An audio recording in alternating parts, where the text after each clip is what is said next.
आजच डाउनलोड करा आणि तुमच्या आवडत्या मालिकांचा आनंद लुटा।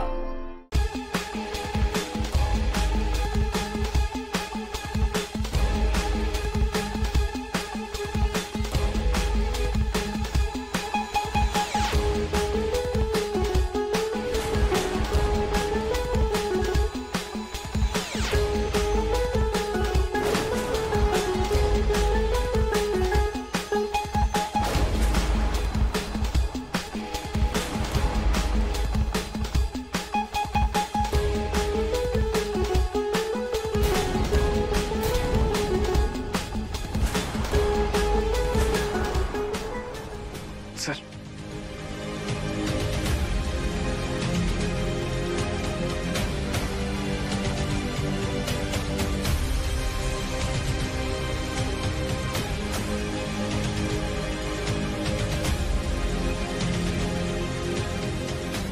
त्या घरातल्या वाऱ्याची दिशा सुद्धा माझ्या मर्जीने बदलते। लक्षात आहे ना तुझ्या?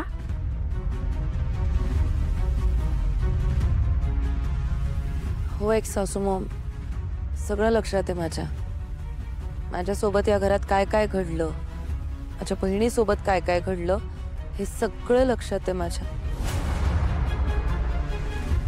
माझी मूर्ख बहीण ती तुम्हा सगळ्यांच्या वाकड्यात गेली आणि जीव गमावून बसली स्वतःचा।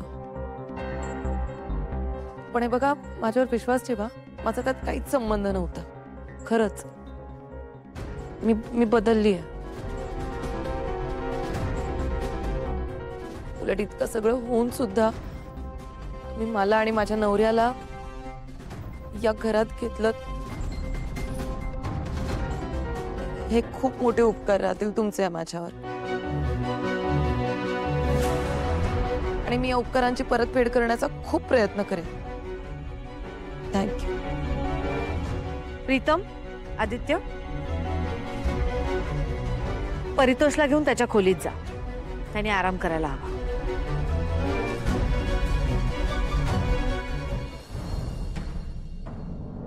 तुम्ही सगळेजण पण आपापल्या खोलीत जा।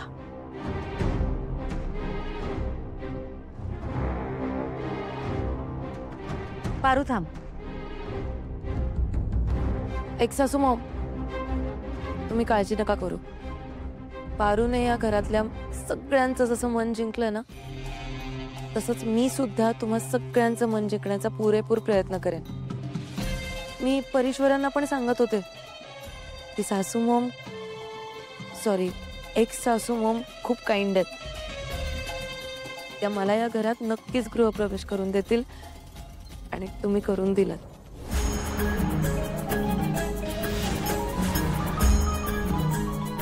दिशा, तुला काय वाटतं? हे माप ओलांडून तुझे गृहप्रवेश केलायस हे तुझ्या मर्जीने? चुकतीयस तू या घरात आली आहेस ती माझ्या मर्जीने। आतापर्यंत तू बाहेर राहून आमच्या विरोधात षडयंत्र करत राहिलीस, आम्हाला खूप त्रास दिलास। आता तू कायम आमच्या नजरेसमोर राहशील। आता या घराविरोधात, घरातल्या माणसांविरोधात प्लॅन करण्याचं तर दूरच, तुला श्वास सुद्धा माझ्या मर्जीने घ्यावा लागेल। एक सासू मॉम, तुम्ही असं का बोलताय? मी तुमचा विश्वास नसेल बसत, पण मी खरंच आधीसारखी नाही राहिले। आता मी या घरची ऑफिशियली सून झाली आहे। मग मी माझ्याच घरातल्या माणसांबद्दल असं वाईट विचार का करेन, कुठलाही वाईट प्लॅनिंग का करेन? कारण तुम्ही कशा आहात हे आम्हाला चांगलंच कळलंय। पारू, हे बघ, मला माहिती आहे माझं बिहेवियर खूप रूड होतं तुझ्यासोबतचं, पण खरंच बदलली आहे। तुम्ही आता बघा, तू जसं नेहमी या घरातल्या लोकांच्या भल्याचा विचार करतेस ना, तसंच मी सुद्धा 24/7 या घरातल्यांच्या भल्याचा विचार करणार। I promise.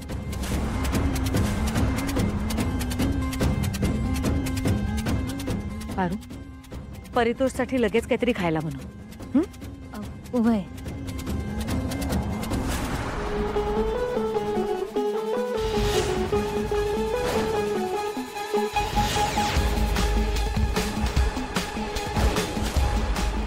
अहिल्या, फायनली मी या घरात एंटर केलंय.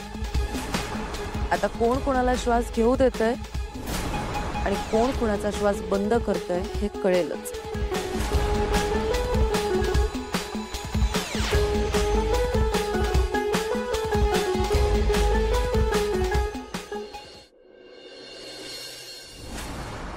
परितोष, अरे आत्या ये ना.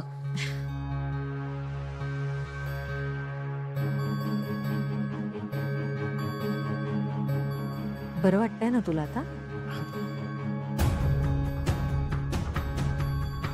परितोष, तुला कसं सांगू मला कळत नाहीये, पण दिशा ही काय मुलगी आहे ना, आम्ही तिला चांगलं ओळखतो. अरे तू कसा फसलास? अहिल्या आत्या,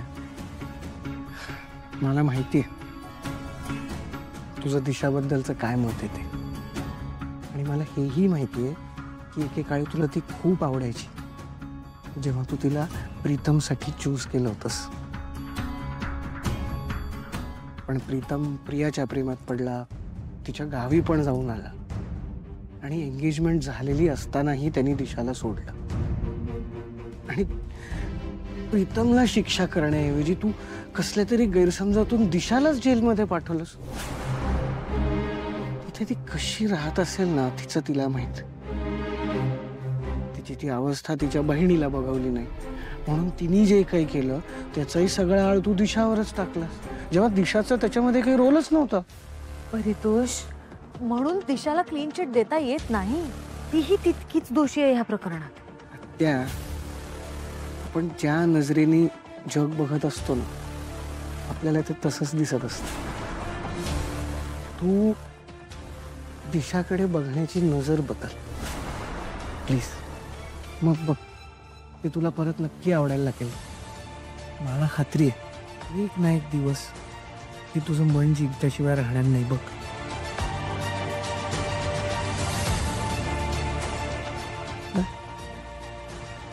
तू आता आराम कर. Good night. Good night.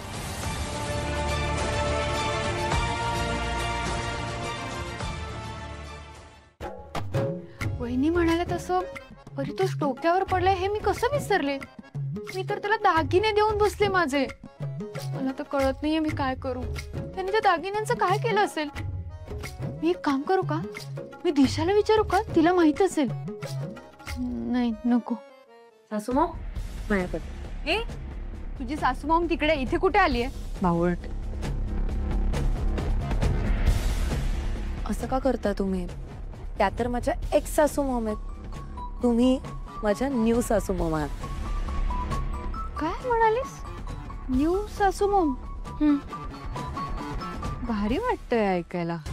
आणि आज खऱ्या अर्थाने तुम्ही माझ्या सासूबाई असण्याचं कर्तव्य पार पाडलंय. मी आणि परीश्वरांनी या घरात यावं म्हणून I am damn sure x सासू मॉमना तुम्हीच खूप कन्व्हिन्स केलं असणार, म्हणून त्यांनी आम्हाला घरात आणलं. खरं तर आज सोनमुखात मला दागिने मिळायला हवे, पण हे माझ्याकडून तुमच्यासाठी.